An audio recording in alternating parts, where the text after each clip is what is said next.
as long as anyone can remember, the United States has struggled with the ideas of the separation of church and state.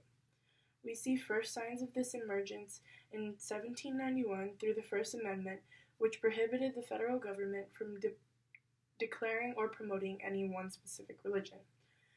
Although these regimes were put into action in order to protect and avoid conflict within our community, we must reevaluate these old laws in order to determine if they are causing us more harm than good. The lack of religion is often a very common and overlooked issue, and we need to be paying more attention to this. Having been to both public and private schools, I've been able to see the large role that religion plays in areas of diversity, oppression, and education itself. I specifically was able to see that the lack of religious representation within these schools changes the dynamic and learning environment in terms of social, personal, and academic aspects. Both private and public schools have a duty and responsibility to build and educate well-rounded students. The lack of religious representation has allowed our students to develop negative notions of diversity as well as unclear visions of acceptance. As a community, we must work to change these laws that oppress students of diverse religious backgrounds in order to build both students and learning environments which are accepting and understanding.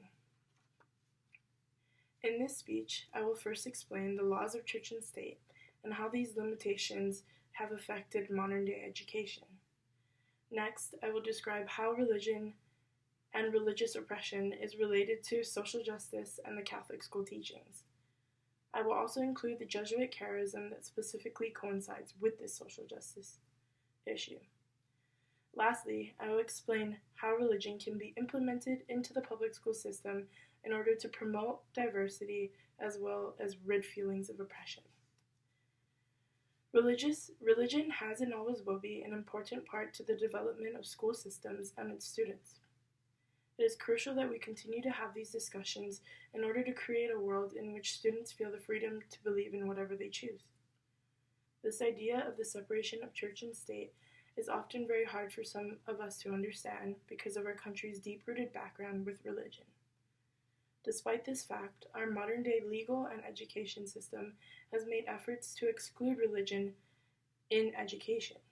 These laws related to the separation of church and state state that the government has no place in deciding or declaring a specific religion. Since public schools are under the government, religion is not to be manifested in any aspect of education. This has created a very dominant and secular view and made this divide even bigger. DeSantis states that for secularists, the freedom to worship or to not worship is defended through the strict adherence to the wall of separation envisioned by Jefferson and laid down as settled law early in American history. These laws of the separation are very outdated and form very secular views within our community. A student once reported that feeling ostracized and marginalized in his education experience prevented him from an inclusive education, but more importantly, drew him away from his family and faith. The lack of religious representation in schools has forced a wedge between students and teachers. Most teachers report that they do have a hard time teaching students of diverse religious backgrounds. Students also report that they have a hard time learning from people who don't understand them or don't understand their religions.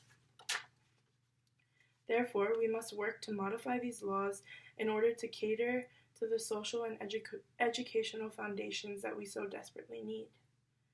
The lack of religious representation is directly related to the social justice and Catholic school teachings because the effects of these oppressive students and left out students allows others to be blind to diversity as well as feel out of place. Although the school has a duty to teach and educate students, we have to ask ourselves, how do we expect students to learn in an environment in which they don't feel safe in? Social justice is the principle of social governance that guarantees each appropriate freedom and resource to build the common good. Social justice in this sense would mean to restore back the rights and respect that everybody deserves.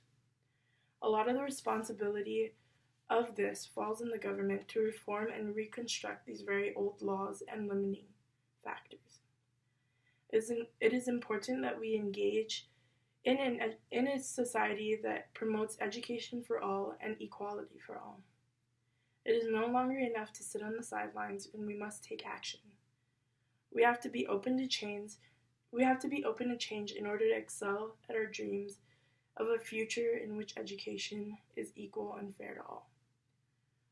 Working towards social justice regarding the critical issue of religious representation is, in this sense, is also related to the Jesuit charism of cura personalis.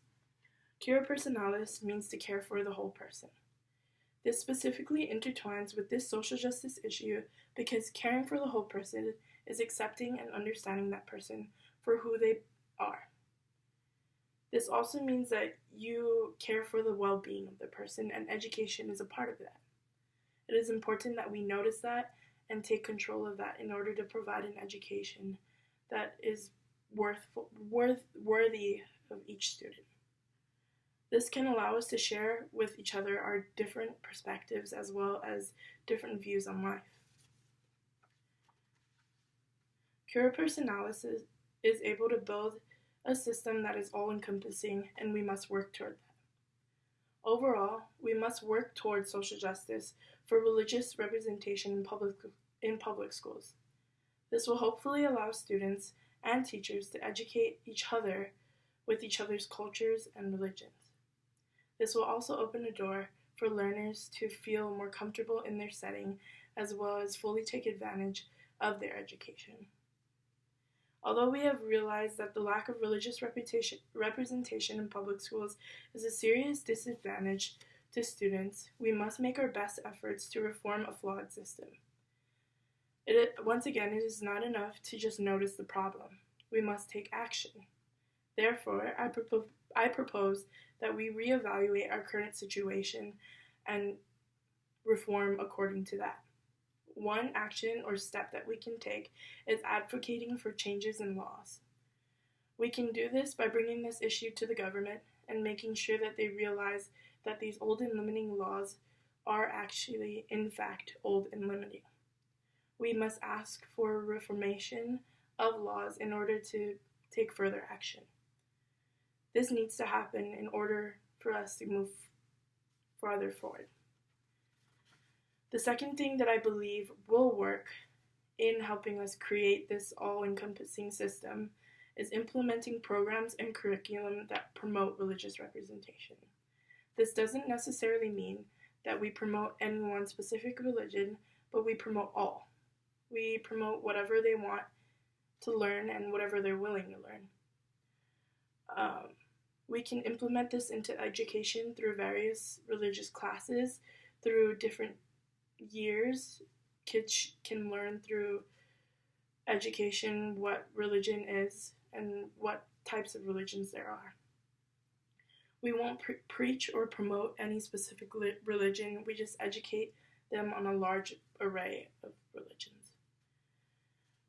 I strongly believe that the education of religion will help students and teachers as well as parents better understand and feel welcome within their education experience. In conclusion, the lack of religious representation within our modern day system we tend to overlook. It is crucial that we recognize our limiting factors and put these into action. We must bring the government attention to these outdated laws of the separation of church and state and ask for action. These laws can hinder learning and make students feel oppressed and be blind to ideas of diversity. Cura personalis, the Jesuit charism that we talked about, will allow us to care for the whole person despite how she or he identifies, religious or otherwise. We need to look toward the government for education and religious reformation in order to better our public school system. Once we reform laws, we will be able to provide students with a much more meaningful education. Overall, as a society, We need to continue to work to make public schools a safe and an education-driven environment that is producing, of course, well-rounded students and accepting students. Thank you.